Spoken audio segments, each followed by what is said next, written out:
Hello everyone, and welcome to Element of 4 Panel, your weekly guide to the weird and wild world of comics.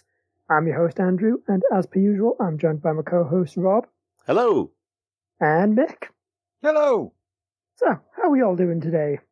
Well, I'm absolutely fine, because in a rare and unprecedented series of events, I actually managed to get home in time to have my tea before the podcast, so I won't be dying of hunger towards the end. Yeah, that tea eating time is time we could have been using to read comics, Mick. Mick, who might be suspiciously quiet for this segment of the show. Well, I might, but I did read comics as well as it, which you might need to bear in mind, Rob, when I bring said comics back. Mick, why is there a chip stuck between these pages? I had curry. Oh. Oh, so speaking of curries, as in Arthur Curry, we're doing a second part of our weird members of the Justice. Oh. Even I feel a bit bad about that one. That was a horrible segue. I felt bad for you doing that segue as well. Look, I'm just saying, I've got a lot of names on this list, and maybe feeling bad is the best way to start this off. I just feel guilty for setting up that. Okay. I think we need to explain. Unlike last week, where it was a bit of a free-for-all, Andrew's got a list, and Mick and I don't know what's on this list. Well, we do, because he's told us it's last week's. No, we don't know what names are on the list. Yeah, no, wait, this is not literally last week's show, but again... No, it's not. Although, think of the time we'd seen. Indeed. And I could review last week's comics again. Anyway, Andrew. Yeah. I did actually think what we could do is switch up the second half if I didn't, and I could review your reviews of your comics. Now we're just getting meta. Just no. I know. I hate meta because it's only half a word. Okay, that'll do. Since we're already in the realm of slightly metafictional things that are deliberately confused, let's talk about a character who, despite all of that, I actually quite like a lot. It's the Phantom Stranger. Oh, I wanted to mention him last week, but I decided not to. I mean, that's really signalling the mysterious nature, isn't it? Not just a phantom, but a phantom stranger. Oh, but the Phantom Stranger, was it? He's got no eyes, he wears a hat, like a 1920s private investigator with a long coat and a scarf, or is it a cravat? I can't remember. I think it's a very stylish cravat. But not a stylish cravat and also massive billowing. Yeah. Because think about it for a moment, right? It's the Phantom Stranger. So, let's take the definition of a phantom, right? Did I see that? I'm not quite sure. And then it's a stranger. Did I see that? Does it matter? Because I don't recognise them. See, for me, the Phantom Stranger, the whole idea of it in his whole outfit, I immediately thought, is this one of those weird gentleman thief characters that you see in a lot of, Eastern fiction? The ones where they announce that they're going to steal something and then go ahead and steal it while other cops are, going after them. I think they inherited it from the French and the Germans when they did a lot of gentleman thief things. I mean, I think the way you've described the Phantom Stranger, it does sound like he's dressed in a sort of over elaborate film noir type outfit. You can just see him though, giving the police a card. And I guess given that in film noirs the common parlance for a private investigator is dick, Phantom Stranger is actually a better choice.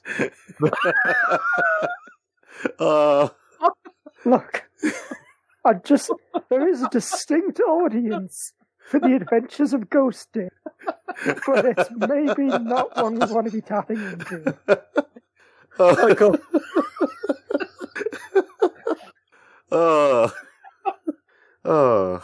Anyway, Andrew, you were telling us about the Phantom Stranger. Yeah. So the Phantom Stranger, he actually dates back all the way to 1952. It was created by John Broome, Carmine Infantino, and Cy Barry. And actually, I'd really like to read some of these older Phantom Stranger stories one day, because they sound quite cool. Basically, the idea is he's this sort of mysterious supernatural being who goes around basically just Scooby-Dooing stuff. So Like, he is like a, well, what was it? A phantasmal private investigator type thing.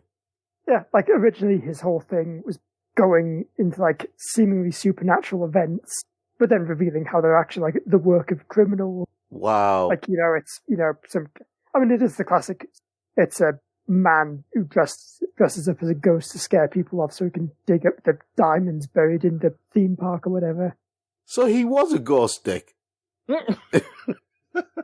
Yes. Yes, he was, Rob.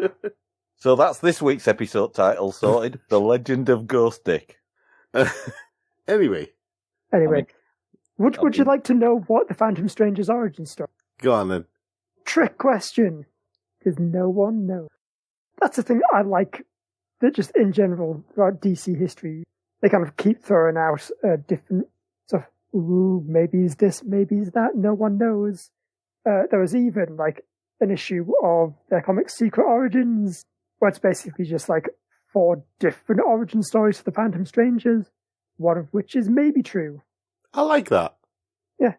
So he's either, like, basically a guy who wasn't allowed into heaven and is forced to like wander the earth as a penance. He might be like an angel who was cast down from heaven. Maybe he's a man from the future who got thrown back in time in a time loop. Who knows? That's not bad. I like those ideas. It is. The first one, One of those things that was briefly ruined by the youth for like so many. Yeah. Because there it was revealed, like, he's actually Judas Iscariot.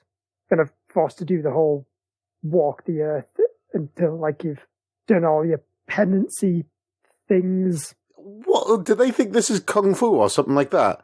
Why don't you just call him Kwai Chang Caine and, just be done with it? But then again, see, I like the idea, the first idea that you had with the origin where he was someone who wasn't allowed into heaven. But then, I suppose it does mix in with the Judas Iscariot thing, doesn't it? Yes, and I think for a while, I think it was kind of the whole fallen angel thing was like this is the one that's mostly true, maybe. But I prefer to have it be a really vague thing. Yeah. Like, I think, basically my favourite interpretation of the Phantom Stranger was this little 4-issue miniseries from 1987, which was written by Paul Kupperberg with art by Mike Mignola. Ooh. Like, that mini was cool because they basically didn't, like, reveal who the Phantom Stranger was, but he's an agent of the Lords of Order, same lot that Dr. Fate works for. And I like the idea he's the guy who wants to save the world, like, specifically from Eclipso, in this case. But the Lords of Order are like, nah, mate, you can't, you're going to mess up the natural balance of stuff. So even though, like, he's got these vast powers, he can't, directly do anything. And that's then got turned into a normal human. I've read... Was fun. Sorry. I was just saying, which was fun. Excellent. I've read a couple of issues where the Phantom Stranger has been like a narrator to the events in the issue. There were a few of them that I read in the past where they were dealing more with supernatural elements, and he was basically more like the Mulder character, but he was retelling the events, kind of, which I thought was an interesting role for him. Yeah, he definitely does a lot of that. I know, I think he appears like that a bit in Swamp Thing as well. It might have been Swamp Thing that I actually read it in. Probably, because I know there was a bit, kind of when it was crossing over with Hellblazer, where it's just Phantom Stranger and Etrigan the Demon just having a good old chin wag. I do remember that. Oh, excellent. Anyway, who's next? Who is next is... Oh, yeah. Also side, before we move on, forgot to mention, Phantom Stranger was in the Swamp Thing TV. Was he? I still haven't watched it yet. Yeah, it's great. He shows up. Also, I like that initially he doesn't show up, like, dressed like the Phantom Stranger. He's dressed as some weird, like, swampy alligator fisherman. Just, like, in the proper, like, flannel jacket and baseball cap, massive bushy beard. Excellent. Excellent. Could they not tell there was something wrong with him by the fact that he had no eyes? I'm gonna have to ruin it for you. This version of the Phantom Stranger does just have eyes. Ah, but then again, he's a master of disguise. And a master of wearing a cool hat. Yes. Okay, I have to ask, between him and the Question, who sports the Private Eye outfit the best? Oh, no. I'd be tempted to say the Question, because he is 100% Private Eye. Yeah. Phantom Stranger could have had it all, but he decided he needed his giant Doctor Strange-esque. Yes, he did. And if anything, that's what I want the message of 4-panel. No capes. No cape, and you will be undone by your own. Hold on.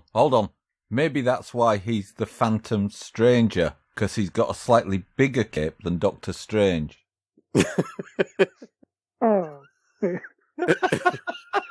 It's all right, Mickey. You can go back to sleep now. And there's another. This is what happens when I eat before the show. My blood sugar level is so high now.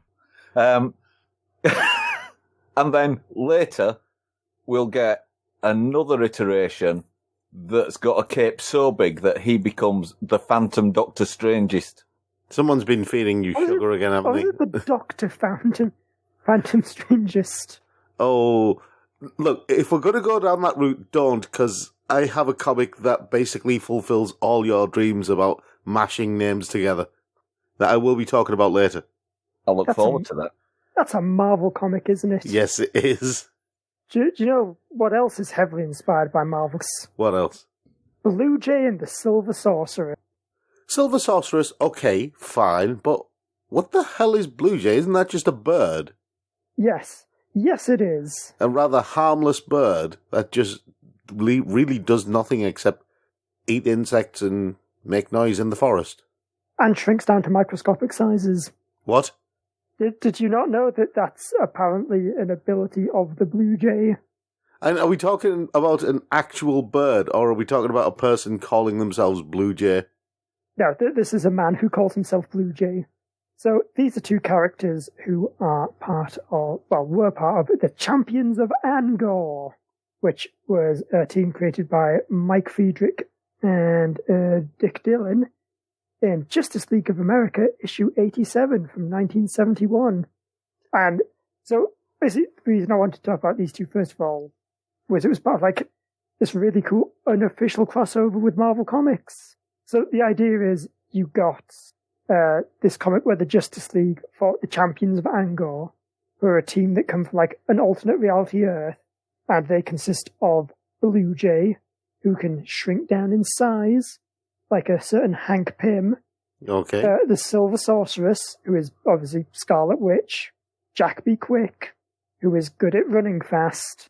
And Wand Gina, the Australian weather spirit, who's kind of, I thought, a fun alternate version of Thor.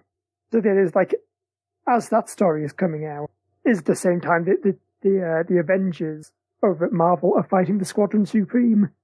Ah. Yeah, because I really like the idea that Mike Friedrich and Roy Thomas, who was writing the Avengers, they were just good friends, and so they met up and basically figured out this way to have an intercompany crossover without getting any awkward copyright law shenanigans. See, I like that. I like it when the companies decide to play nice together because it means good stuff can happen for us, the readers. Yeah, I mean, it's not even the companies playing nice together. I like the idea that writers in rival companies are friends outside of work. Yeah, because work is work. I mean... Yeah. I mean, they're probably less invested in, the Marvel versus DC war as long as one of them's paying them. Yeah. And as we know, writers from one company will go to the other company or to a different company. Same with artists and illustrators and everyone else. It's a very fluid industry, the comics industry, isn't it? It is, yeah. I feel I think maybe a couple of years ago we had a very brief period where things were a bit more Marvel holds on to all their writers and DC holds on to all their writers. But things seem to be a bit more loosey-goosey again now. I like it when it's nice and easy like this. I think that I really have a problem with companies restricting the writers and the creators like that, because it really puts a damper on their creativity, because they're always stressing all the time, aren't they? Yeah, exactly. Just let them do their thing. Yeah. And also maybe promote their books better, comic companies. Jesus. And just stop being terrible in general comics industry. Yes. Anyway, we're talking about Blue Jay and the Silver Sorceress. Yep. So why not Jack B. Nimble, then? Or the other one, the Australian one, whose name I can't pronounce, but you say is Thor, but sounds more like Storm. Yeah, he's basically like Australian Thor, who is also a bit Storm. Does he call everyone bro? I don't know. Because the reason it's not those two is they died. Ah, okay. Now I'm sad. Yeah, so basically this is a later story in Justice League International, where the idea is the world of Angor got destroyed by a nuclear war. So Blue Jay, Silver Sorceress, and Wandjina, because he did survive for a little bit, came over to the DC universe, tried to disable all the nuclear weapons. Wandjina died, and then Blue Jay and Silver Sorceress just joined the Justice League for a little bit. And do you want to hear about the many exciting adventures they had? Was it 2 of them? They went on 2 adventures, didn't they? I mean, pretty much. I was just taking a blind guess there. Like, basically, they had 2 notable adventures. I think they were in the background for a fair bit. But their first adventure was when they had to rescue Maxwell Lord from a villain called Dreamslayer, and the Silver Sorceress died. But then Blue Jay got put in charge of Justice League Europe, and was bad at it. Like, literally, his whole character arc was trying to be a good leader, failing, and then just kind of buggering off into the multiverse. And then he also died. Wow. The end. Well, the Justice League didn't really need 2 characters who can shrink down to microscopic size, did it? Yeah, I feel like that's definitely Blue Jay's big problem, is that the Atom already exists. Although, I have to say, the Justice League really could have used somebody who had the weird hex powers of the Scarlet Witch. I mean, they already have at least like 27 different characters who can do... Yeah, but not in the way that the... And 12 of those are just a Dr. Fate. Yeah. But not like the Scarlet Witch, where... do you remember the early Scarlet Witch when she was still being trained by Agatha Harkness? And she kept trying to use her powers and things would go horribly, horribly wrong. I mean, that's not even early Scarlet. That's like every other Scarlet Witch story. This is true. So, yeah. Like, whoops, I've been possessed by a demon. Whoops, I've killed all the Avengers. Whoops, my children are demon hands now. Yep. Pretty much. Okay, so I understand... Yeah, like, sorry, you were saying. Because the weird thing for me is, it seems like a weird assortment of Avengers to pick. Like, you think you'd have, like, maybe a Captain America one, or, like, an Iron Man one. Yeah. Which, I think, like, they later on did make, like, versions of that in a different alternate reality. But I also feel like those are characters that maybe you could find a place for in the DC universe. Like, Marvel has quite a few characters who are basically just, like, off-brand Supermen. And that's a story that can work. Whereas I feel like someone... like a Hank Pym character, just doesn't have a spot in the Justice League. Yeah. Also, I realise I made a terrible mistake in that we've burned through all the good ones early. Schoolboy error. Yeah, it's a real tragedy. But do you know what comes after the tragedy? Hope? No, the triumph! Hang on. No. That name rings a bell. Oh boy, doesn't it. So, you remember last week, Mick, when you asked me about the Justice League? Yes. And I said that way back in the 1960s, the original lineup was Superman, Batman, Wonder Woman, Green Lantern, Flash, Aquaman, and the Martian Manhunter. Yes. Did you tell me a bit? That's fundamentally undermined my faith in society. I hope you're happy. Because according to Mark Waid and Brian Augustine in a 1994 retcon, the original Justice League was Superman, Batman, Wonder Woman, The Flash, Green Lantern, Aquaman, Martian Manhunter, and Triumph. Are you sure it wasn't just the motorcycle that they arrived on? No, I will say unfortunately, I do remember Triumph.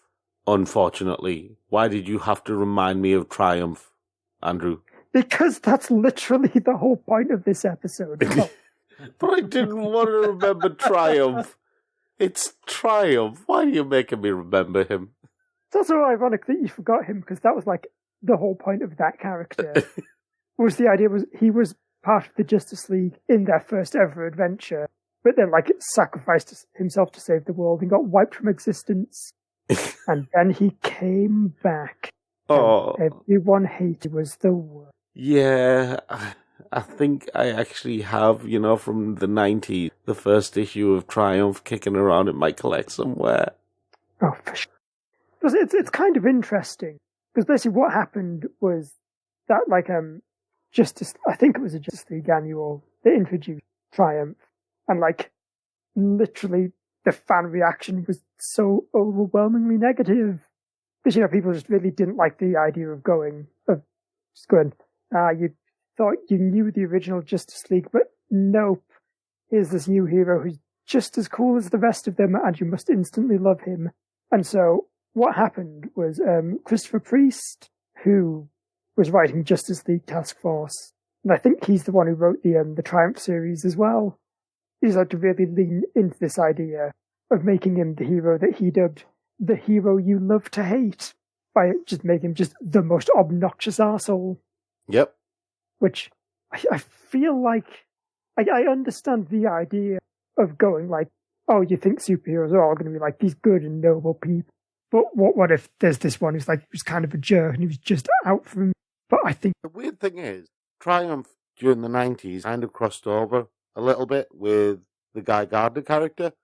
And I do know that a lot of people at that time preferred Guy Gardner to Triumph. Yeah, because I think Guy is a better example of a character who's a bit of a tit, but has got that kind of heart of gold. Yeah. That makes you like him. Whereas Triumph, well, even Christopher Priest himself admits that he maybe kind of added a bit too many layers on top of it. Like, kind of really pushed that, oh no, but he's a good guy, really a bit too far down. The thing is, you could tell he was supposed to be a good character, but it was that self-righteous nature that they gave him really didn't sit well with a lot of us. Yeah, because I think specifically his personality was, he's someone who he thinks he deserves the same level of respect as, like, Superman, but no one will give it to him, and so he's just a little kid about it. Yeah, and he was, like, always flying off the handle and always just misinterpreting things. Do you know my favourite thing about Triumph? So basically what happened was after, Justice Series ended, he ended up going a bit evil, but then it went into an ice statue by the Spectre, and so the Justice thought, well, we'll turn him into a memorial on the Justice League Watchtower. Then Grant Morrison came along, and in, like, the first issue of the Watchtower blows up. And so Triumph dies, because Grant Morrison forgot he existed. And that's what we call irony. See, you can forgive Grant Morrison because, he's not the only one who forgot Triumph existed. Yeah. And even the people who didn't forget he existed probably aren't crying too many tears over him being gone. No. So who's next? Anyway. Well, to round things off, I thought we could talk about an entire team of obstacles. This is the Justice League of Antarctica. Well, they must have a quiet life. Okay, what? You'd think so. So this is, again, going back to the League International. And one of the recurring plots in that is that the Justice League keep getting hassled by the Injustice League, which, rather than being like a collection of their greatest enemies, is just this, like, loose assembly of really incompetent C-list villains. Because you've got Major Disaster, the Clue Master, Big Sur, yeah, the Clock King, yes, Multi-Man, and of course, the Mighty Bruce, who has all the powers of being a man named Bruce, and is also good at computers, I think. So, basically, what happened was we then got Justice League of America Annual 4 from 1990, where things have been going badly for the Injustice League, being villains hasn't worked out. They've kind of disbanded, only for them to all meet up again as they're standing in the dole queue. So basically, they decide they're going to, give the supervillain thing one last and go to rob a museum. As you do. Only to find said museum is, in the middle of being taken over by a group of armed terrorists. Oh, no. Don't tell me the museum's booking system double booked. I know, it's so embarrassing. It is. So yeah. Especially if you turn up to do your heist and the other team that have turned up to do the same heist are dressed in the same gear. To be fair, this one works out pretty okay for them, because they end up beating up the terrorists and are accidentally hailed as the newest. And so this gives them a new idea. That, hey, being a superhero, it's way more lucrative than being a supervillain. See, I love the fact that it's taken that long for it to click. So basically, they march right up to Maxwell, who's kind of like the owner of the Justice League, and that point goes, okay, we're superheroes now. We want to join the Justice League. And so Max just ships them off to Antarctica. To guard their base there, just to get them out of the way. It ends poorly, and not in the way you might think. To cut a long story short, their base is destroyed by mutant penguins. See, what I find hilarious about that entire story is that quite literally, it's a story that you could see in the pages of Deadpool, isn't it? It is, yeah. I feel like Justice League International is definitely one of those things that's a lot more interesting than some people give it credit for. I mean, that's a proto-Deadpool story, if ever there was one. Team of supervillains wants to be superheroes, gets shipped off to Antarctica, and then gets destroyed by mutant penguins. Yeah. I think that series kind of plays the way for a lot of the more comedic superhero series. Yeah. That's cool, because that whole thing... Actually, it's a nice way to round this off. Because that whole series, it was kind of based around the fact that Keith Giffen and J.M. DeMatteis had to write a Justice League where they couldn't use, any of the big popular Justice League heroes, except for, Batman. Was this an actual challenge set to them, or was it just because... It was basically just, an editorial thing of, all the different book editors wanting to keep, the big heroes to themselves. So you had a Justice League made up of these, random characters like Blue Beetle and Guy Gardner and, Captain Marvel and Dr. Fate and Mr. Miracle. And so they just really leaned into that and made it this kind of goofy comedy book. See, that'd be interesting if we could get the comic book writers and the comic book companies involved and say, look, okay, write a story not involving any of your main heroes, but you've got to, do this and this and this. Be an interesting challenge, wouldn't it? It would. But now I challenge you, Rob, to go on an ad break before we come back with what we've been reading. Done. Hey, you're in like Flynn with Quentin Flynn here on The Geek Show. So glad to have you along. Keep it glued. Keep it glued? We don't even know what that means. Just stay here. Have you ever been reading through a stack of comics and thought, maybe I should see what this Arkham Asylum game is all about? Or been playing Marvel vs. Capcom and felt like you were at a real disadvantage since you didn't know who half the characters were? Well, Play Comics is the show for you. I'm Chris, and each episode we take a look at video games based on comic properties and how well they stick to that source material. So whether you know the comics and want to know how all these games work, or you know the games and want to find out where all this craziness came from, go check out Play Comics at playcomics.com or wherever you find your favorite podcasts. Hello, and welcome back to 4Panel and the Witches Comic Team, and what we thought of. We'll come up with something. But for now... No, we won't. Phantom Strangeness. I think we're just pushing that a bit too hard right now. We'll think of something in our spare time, but for now, it's me leading the charge, and I've got the world's greatest comic magazine. Can you all guess what it is? Yes. Is it The Spectator? No. Andrew, do you want to take a guess? The Beano. No. Apparently, the Fantastic Four is the world's greatest comic magazine. Boy, does Dan Slott want to disprove that. And this is the Herald of Doom. So, as you can guess, this is all about the Fantastic Four's worst enemy, the Mole Man. And it's written by Dan Slott with art by Aaron Kuda, John Lucas, Stefano Caselli, David Marquez, Riley Brown, Paco Medina, Kevin Libranda, Paolo Villanelli, Juanan Ramirez, and colours by a whole bunch of people, letters by VC's Joe Caramagna, and I'm not going through any more names because now my throat hurts. So anyway. That is a lot of artists. Yeah. The Herald of Doom starts off in Doomstart in Latveria, where you have the newest superhero for Latveria, who is Doctor Doom's new champion, and that is Zora, who, if you remember, was the young lady who got Doctor Doom to wear his mask again and become the ruler of Latveria all over again before Galactus suddenly descended on Latveria. And so Doom has a plan.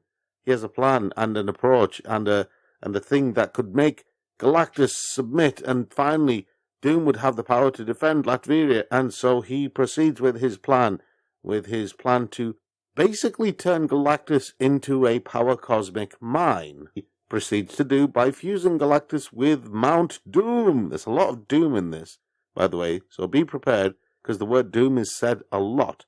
So, the Fantastic Four have obviously got wind of Galactus appearing, and Reed Richards and Johnny Storm and Richards and Ben Grimm, who is newly married and hasn't had a chance to enjoy his honeymoon or anything like that, or even the post-wedding treats, they're off to Latveria to try and confront Galactus, but they know it's going to be a rocky ride because Doom is there, and so is his new hero. Maybe we should add a few letters onto that. New Herald, the Herald of Doom, who is the young lady called Zora, who is now given superpowers thanks to the Power Cosmic and calls herself Victorious. You know Herald has an A in it. Yeah, I know. And also Victorious, in this case, is not that Disney show as well.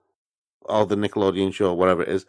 Anyway, Ben Grimm and the rest of the Fantastic Four proceed to scare a lot of goats before they basically, they get trapped by Doom and things happen. But this is one of those issues where you kind of feel sorry for a little bit for Doom, because he's written in this as a fundamentally broken character. He's so one-dimensional and so narrow-minded and so lacking vision.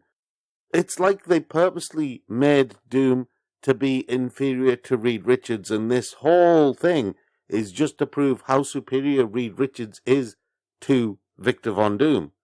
And it really left a bad taste, I was just thinking, why do you have, Doom tried being a hero, he failed, but at least he tried, and now he's gone back home, and just leave him in peace for a bit, let him do his thing, you don't need to give him Galactus or anything like that, stop giving him headaches, leave him to it. Yeah, I think it's an integral problem of Dan Slott kind of being all, okay, it's my turn to play with the toys. I'm just going to ignore what everyone else has done before me. Yeah. I mean, I want to write like Stan Lee, so I'm going to make Doctor Doom a supervillain again. Yeah, and I don't agree with that. I don't think Doctor Doom is a supervillain. I fundamentally disagree with a lot of the interpretations of Doom. I thought the Secret Wars version of Doom was interesting, and I thought the Doom who was trying to be good and be a hero was interesting as well. And I thought if you basically built on those foundations, you could have made a really interesting character, a really interesting addition to the Marvel Universe. But no, they turn him into a one-dimensional supervillain all over again.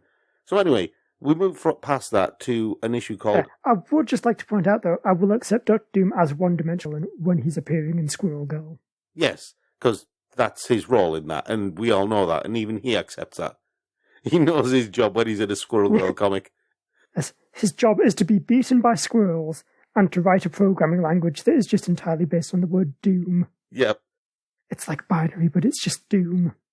Anyway, moving on to an issue called Neighboring Realm, which is kind of a precursor to War of the Realms, and this is basically Franklin Richards being a whiny teenage brat, so I'm going to skip over that and move on to the actual fun one, which I have to say, in a comic book series that really hasn't been the best, Licensed to Quantum Drive was a fun story. And you remember we were talking about what we want the Fantastic Four to be? It could work as a family sitcom drama type thing about the Fantastic Four and their everyday lives as explorers, as this and that, and they're just basically doing their own thing, yeah? And this is... I nodded my head in agreement, which I realised the best thing in an audio medium. Yeah, but you do agree. This is one of those stories that I would love to see more of in the Fantastic Four, because it's all about Franklin and his sister, I forgot her name. Valeria. Yeah, it's all about Franklin and his sister Valeria, and there's an issue. There are these kind of spatial accidents, spatial concurrences, whatever you want to call them, but things are getting fused together in different places, and so the Fantastic Four are going around sorting stuff out. But then somebody wants to report that the Fantastic Four have committed a crime. Lo and behold, the Fantastic Four have unknowingly committed a crime, and it's up to the authorities to come and sort everything out, because it is the Fantastic Four. So they turn up, the relevant authorities turn up, and the actual relevant authorities in this case are Harriet Underhill of the Department of Extra Normal Motor Vehicles, the DEMV, and she's there with her associate Tobias Cobb, and they are serving notice that until they've passed all the appropriate tests and been properly licensed, Franklin and Valeria Richards are not allowed to drive any of the extraordinary vehicles. And so, basically, it's Driver's Ed, the superhero version. That is a very sitcom-y plot. I quite like that. It's a lot of fun, because Franklin is kind of more brawn than brains, and Valeria is more brains than brawn. And they have to fight a microscopic entity who is bringing tardigrades up to macroscopic level. She calls herself tardigrades. She calls herself Gargantua, and she's determined to conquer the macroscopic realm until Franklin Richards shows her what the macroscopic realm actually looks like, and then she goes, "Keep your crappy reality. I'm going back down there. I don't want to be stuck with a boring dead-end job." I'm glad at least some of it a decent comic. And if it stayed like the very last issue, I would have loved it, but it didn't. So, moving on. Indeed. So, over to me. I've been reading Age of Conan Belite, which may or may not be the... I don't know. I've seen your message, but it was like opening the Lament Confession. Well, most of them just focused on the actual cover of the issue. Anyway, this is written by Tinny Howard, with art by Kate Nemchek, with finishes by Scott Hanna, and colours by Jason King, and letters by VC's Travis Lanham.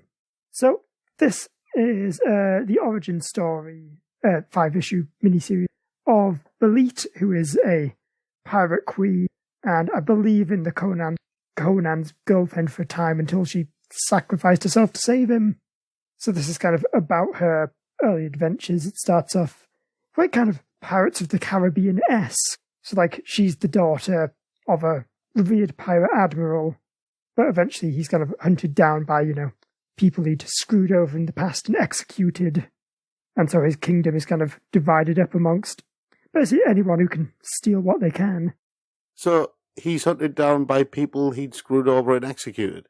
Oh, right, I got it now. Yeah, it's fine. Comma, and executed. Sorry.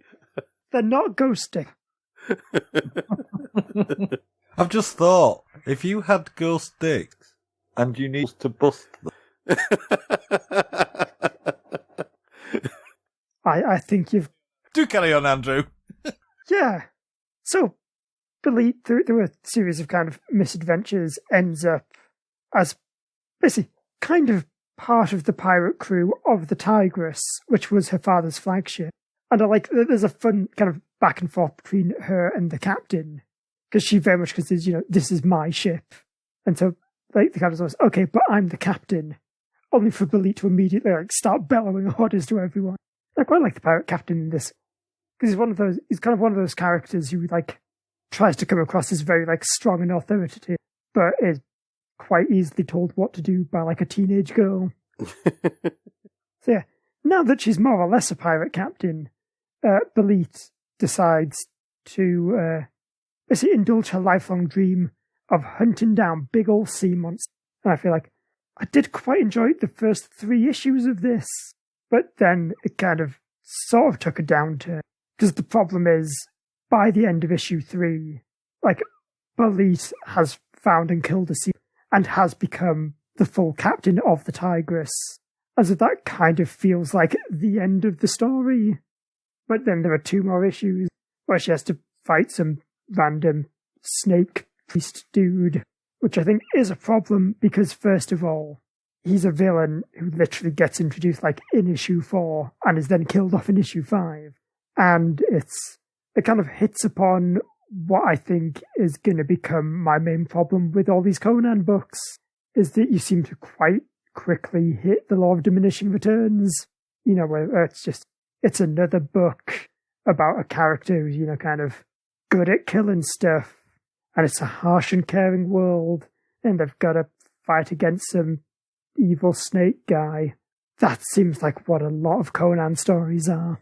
Because I guess the problem is kind of the lore of Hyboria is maybe not as like well ingrained in the public consciousness as something like, say, Star Wars, where you can just like have a bunch of Star Wars stories that are set on like the peripheral edge of what's going on, and it still feels like a Star Wars story.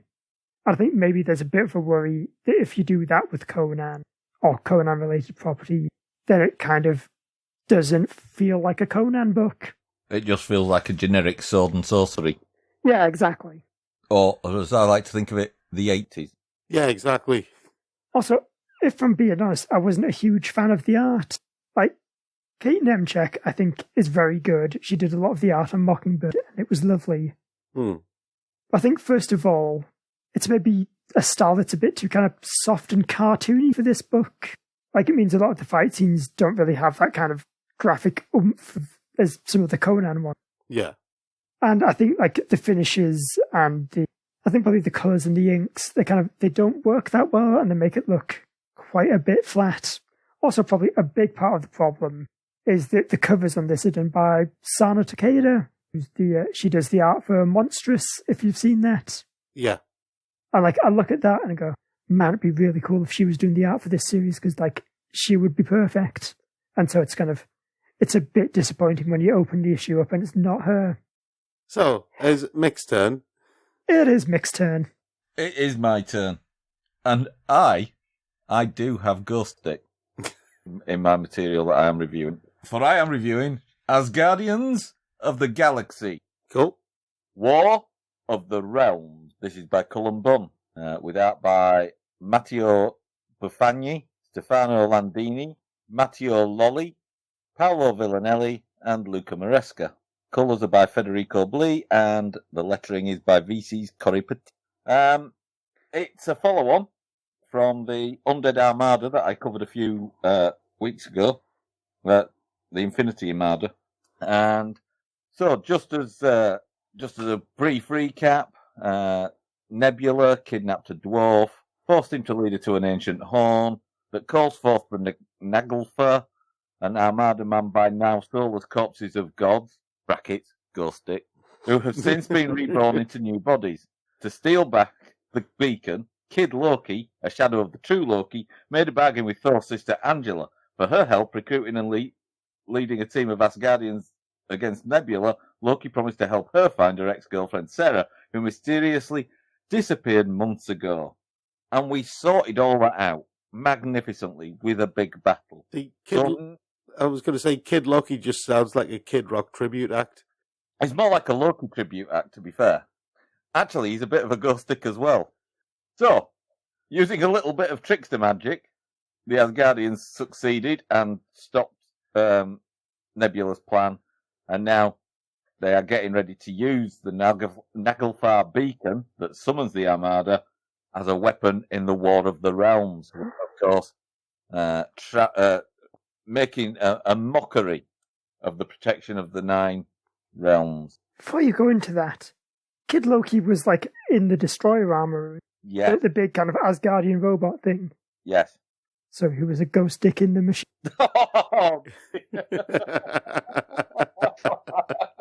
I can't wait to see episode image?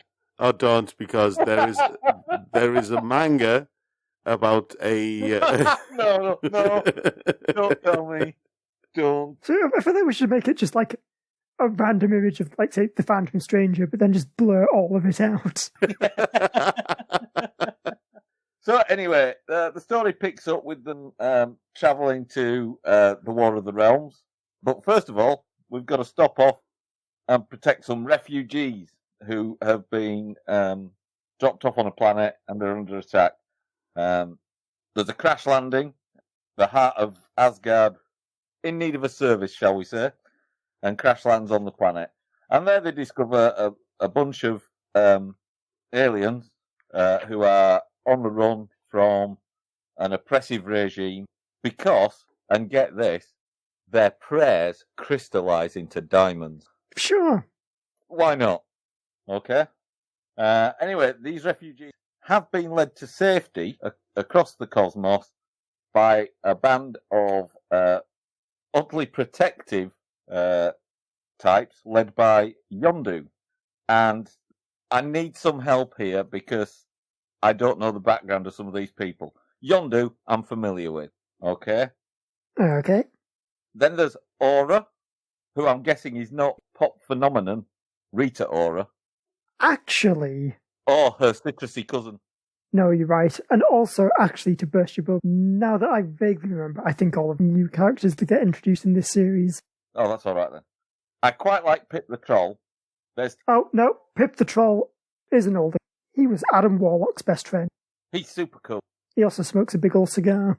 But maybe not anymore because of the smoking ban. There's Torgo. You know what I told her? I think Torgo is existing. I'm pretty sure some alien gladiator guy who fought the thing once. He's got like a big square mace.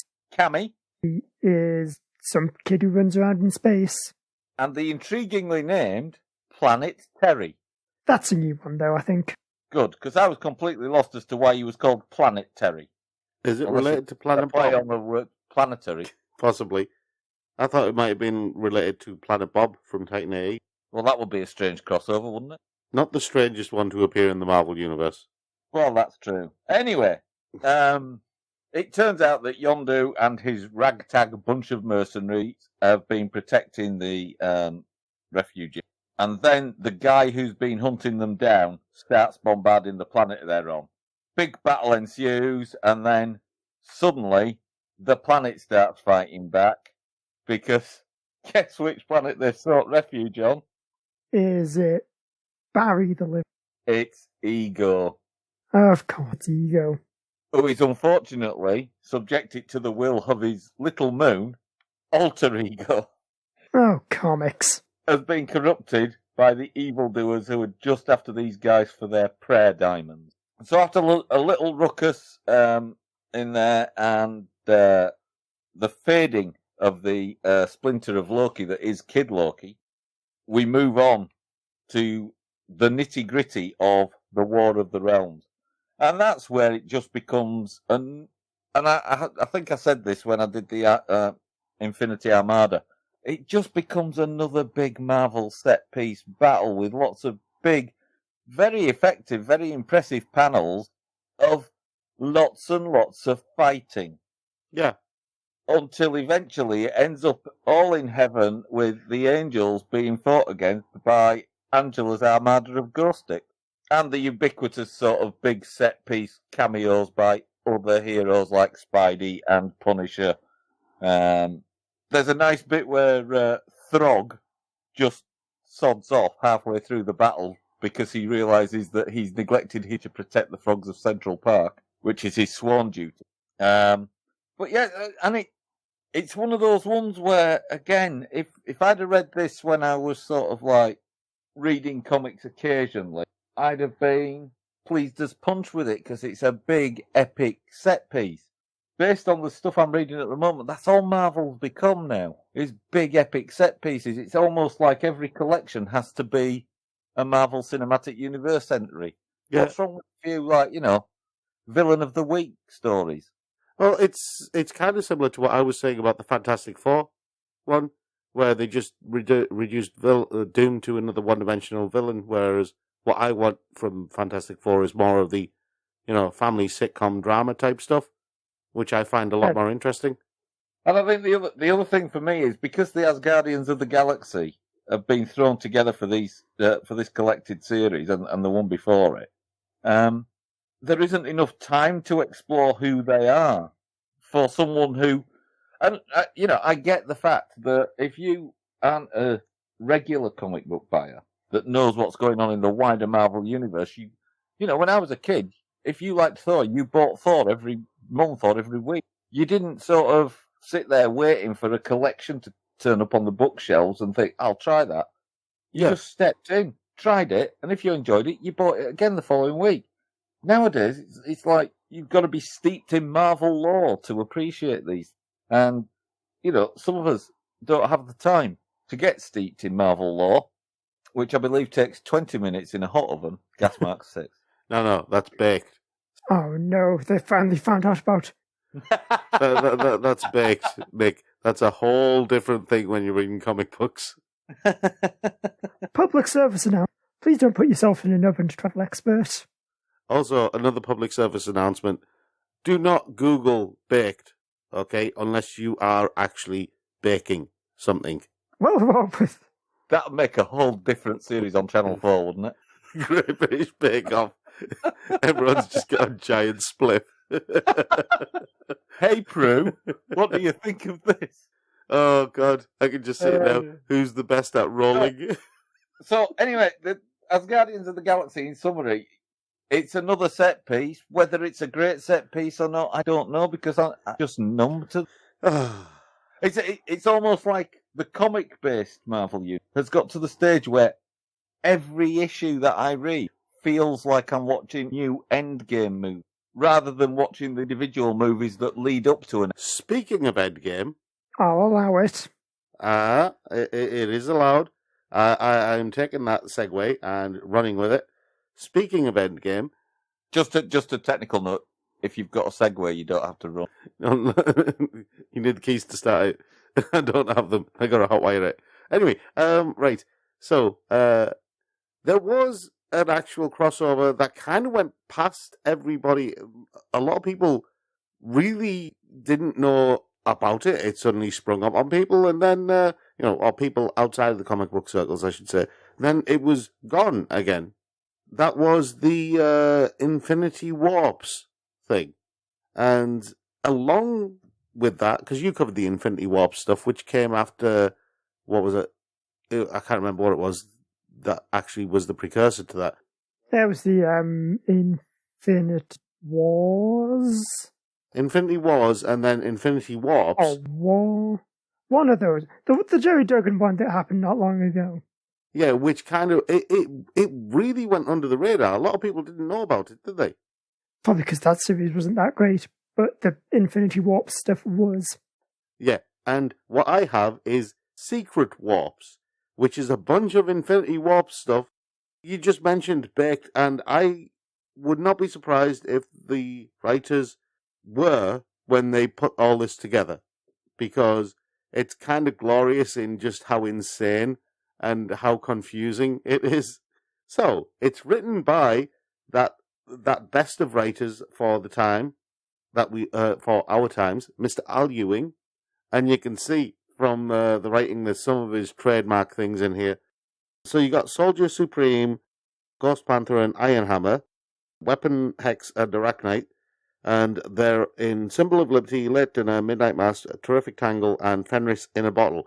Now, there are a whole bunch of artists and illustrators and stuff like that in this, and I'm not going to go through them all, but these are the annuals, the Soldier Supreme annual, Weapon Hex, Ghost Panther, Arachnite, and Ironhammer annuals. And what you have is this story that starts off with the Soul Stone, as all things generally do. The Soul Stone in which there are multiverses. One of the universes is the Warp Universe, where the heroes from a higher realm have been fused together into new forms, which is why you get characters like Madame Hell, who is Madame Mask and Hela combined. You have Stephen Rogers, the Soldier Supreme. You have Peter Parker, the Arachnite, who is Moon Knight and Spider-Man.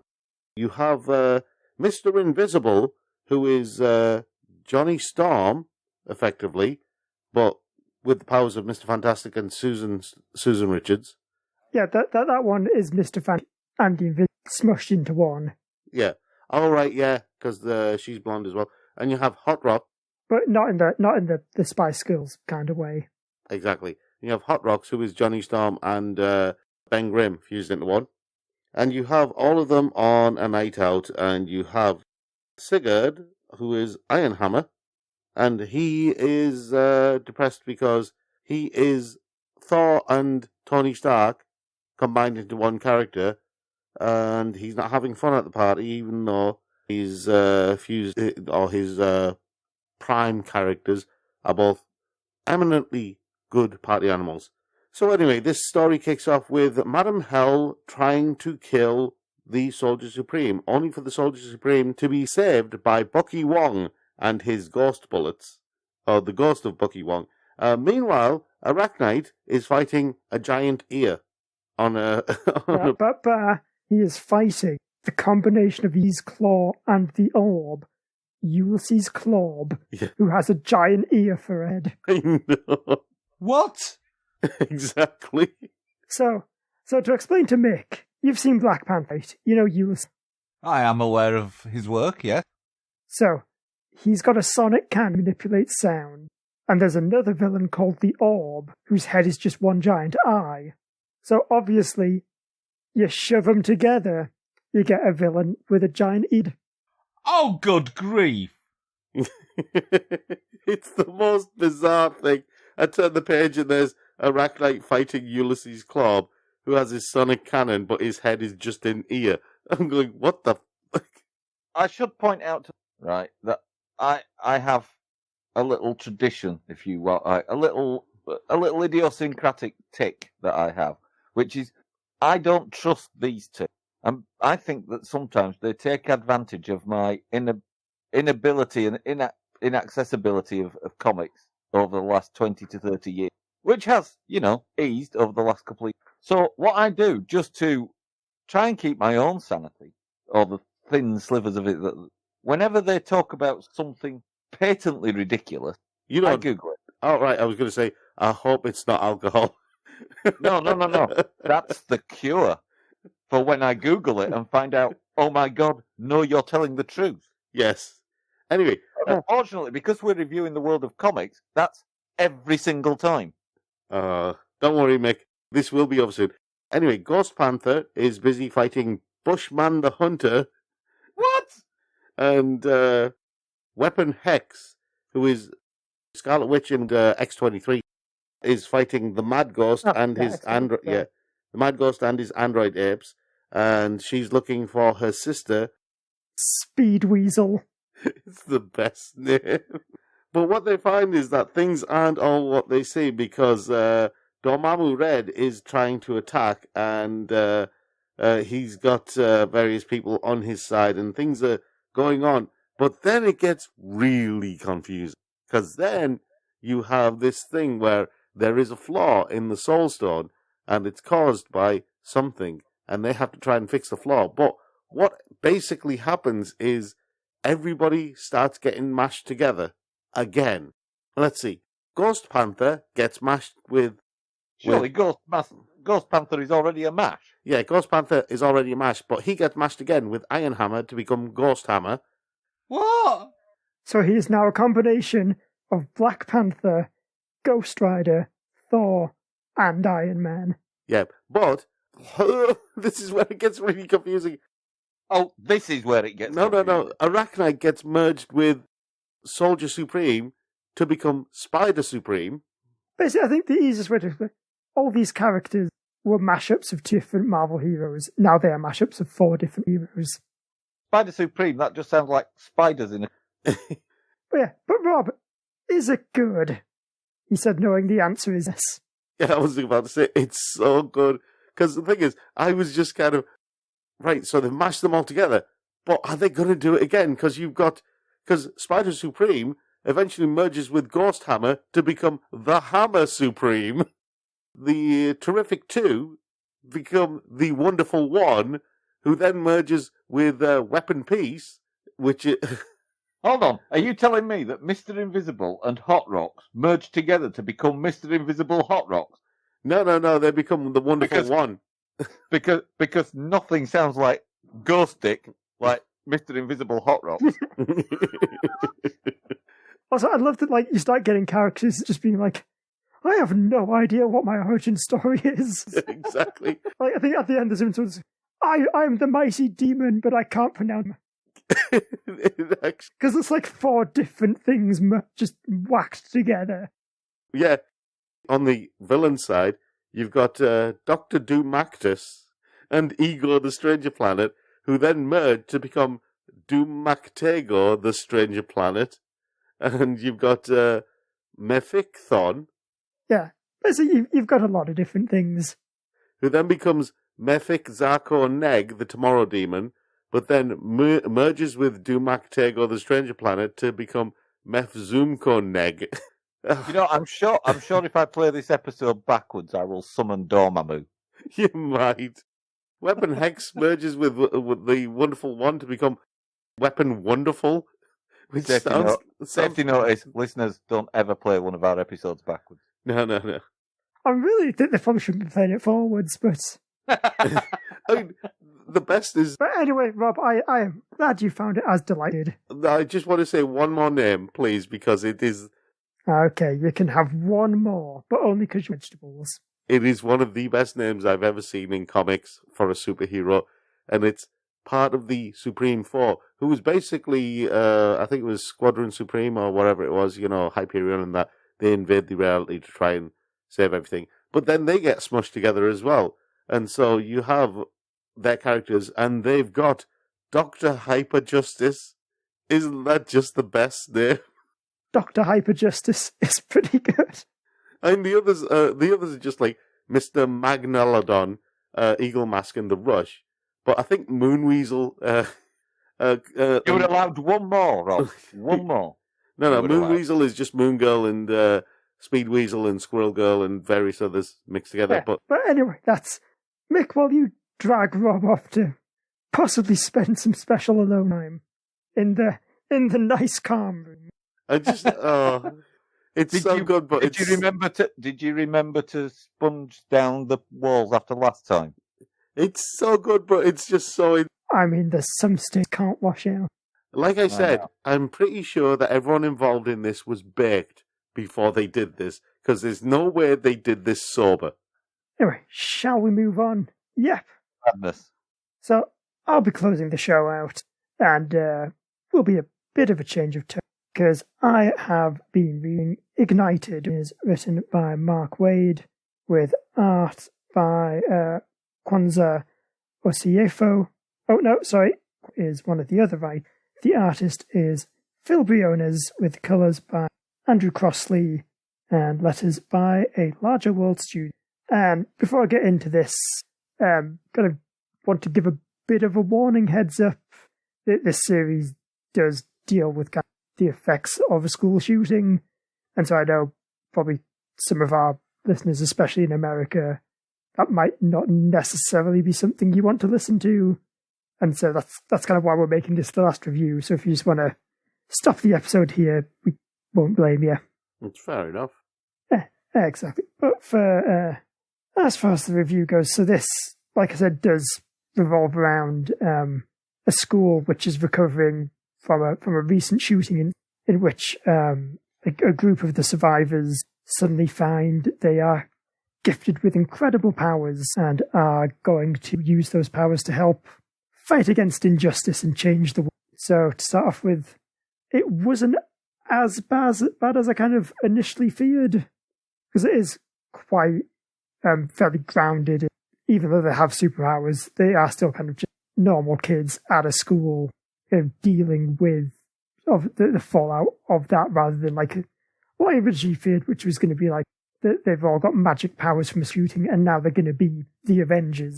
But it's not a good. It's like, I think it makes some choices with regards to the shooting which are a little bit iffy. Like, I think there's especially one where you've got like the main character, she's kind of just saying to herself, this is normal.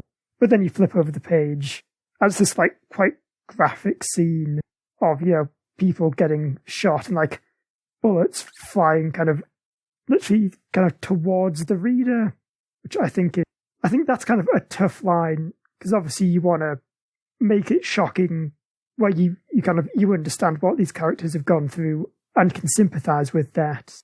But I think you've also got to consider, like, this is a really serious thing, like, has actually affected a fairly significant portion of, like, this book's target audience. And at the very least, I think if you're going to include, maybe just, like, put a warning at the start of the book saying, like, this book does contain some graphic scenes, reader caution is advised. Like, I think the fact it doesn't even do that is kind of a bit crappy, considering this is supposed to be a book that's, like, about empowering the victims of a school shooting. It's also, just in general, Mark Waid was not the man to write this book. Like, it's kind of a problem you saw a lot with his run of the chapter, is that he writes modern day teen like how adults in the 90s thought teenagers. Oh, God, is he the one who did the Champions going all do-gooder and self-righteous and everything? I mean, he is the one, like, with the original hashtag champion beat Storm. Basically, where it's just, like, 90s, not kids speak, but with random, like, modern-day slang terms. Was he the one who wrote that Champion story about about racism that was kind of racist in itself? Yeah, that's the one. Oh, God. Again, because he is also... I appreciate that Mark Waid is a man who's, like, interested in a lot of modern day and, like, wants to support a lot of left-wing things. But he's also maybe has a habit of trying to write things about topics he's not an authority on and should maybe at least get some assistance with. Yeah. Because I think that's the main problem with this book, is because the characters in this don't, like, actually, and it's this very broad, kind of angry, this is the problem with American gun control laws. It feels a bit like he's just kind of using this as a soapbox. And it's like, because I don't disagree with the points that Mark Waid makes in this book. I think people who think the solution to things is to throw more guns at them are really freaking dumb.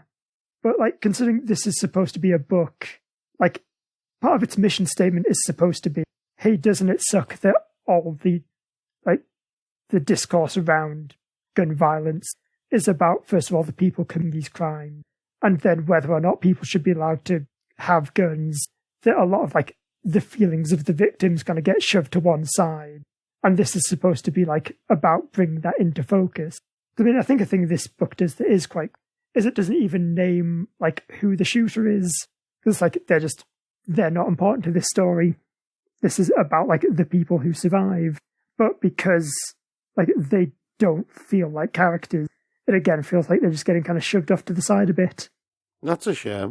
I mean, yeah, they have an opportunity to actually tell a story and do something really positive with it. Yeah, and I feel like if you'd got a writer who had more of, like, an actual personal connection to this, they might be able to tap in a bit better to, like, yeah, the actual emotion. But as it is, it just comes across as this, like, angry rant against gun control laws. It's weird, because you remember when Ms. Marvel first started? I've forgotten her name, who was writing it. Oh, G. Willow Wilson. Yeah. I loved her run of Ms. Marvel, because being a Muslim woman herself, she could actually visualize and she could imagine what it would be like to grow up as a young Pakistani Muslim girl in America, couldn't she? Yeah, exactly. It's like, it's that level of authenticity. Yeah. That, like, helps you as a reader connect to this story. Yeah. That's what it sounds like this needs. Yeah, very much so. Because it's really, because I feel like there's a lot of opportunities that it really, like, badly whiffs. Like, there's a lot of, because there's some characters who are actually on the side of, maybe we should, like, have armed guards at the school. And the book just treats them as, well, they're just a bunch of right-wing idiots, aren't they? But I think, like, what this book needs is maybe the approach of, okay, but these people, like, they are also scared. Yeah. Like, I think it does a better job. Not necessarily, like, giving their arguments equal weight, because their arguments are, like, bad and wrong, but showing, like, this is why people think that. and just maybe being a bit more empathetic. Yeah. I mean, there's numerous factors as to why they think armed guards at schools would help. And one of them is speed and efficiency. It's easier to put armed guards on schools and protect the students that way than it is to get a bill changed in Congress. Yeah, and like, again, although I think that probably isn't the right thing to do, though. But it's like, you should have that debate, because I think if you do, you can argue better when you know why the other side feels the way they do. Yeah. Rather than just like tossing them aside, saying, no, you're just wrong, and you're an idiot because you're wrong. It's like, it's why we get things like Brexit. Yeah. Because, like, you just think, oh, all these people who want to leave, they're all just a bunch of racists or don't understand how things work. When the truth is, a lot of it is like a working class that is very disillusioned with the government. And, like, that's the problem you need to solve. And the thing is, with something like Brexit, again, it's a multi-layered, multi-level thing, like anything. And if you're going to do a comic book about Brexit, you would need to have different sides of the argument represented in there in order for the reader to actually appreciate and understand. Same with this. Yeah, I think that's basically my argument, is that you can't fix a problem until you actually get deep into the understanding of why this is a problem. Anyway, yeah, it's weird when we go all silly panel. Yeah, no, it's I don't feel comfortable. Say it a different way. Would you? It'll solve it. Mick, would you like to go in the calm room? No, Rob's been. Fair enough. It's alright, Mick, don't worry, I used the Febreze afterwards. Yes, but it's how you use it. I've told you that's more disturbing than the not using it. It's as fresh as a daisy now. Very good. I've also seen what you do with the daisy. Anyway, we are at the end of the show. If you want to listen to any of our previous episodes, or indeed any of the other shows on the Geek Show podcast network, then you can find them all on our website, thegeekshow.co.uk, or on whichever podcast provider that you choose to use. We're available on all of them. If you head over to our website, then you'll find video game reviews and film reviews and all sorts of other stuff there, as well as our Patreon. So if you've enjoyed what we do and you want to hear more, then show your support. Anyway, that's it from us for this week. We'll be back next week. But until then, I've been Rob. I've been Andrew. And I've been Mick. We'll see you all later. Thanks for listening. Goodbye now. Stay spooky, ghost dicks.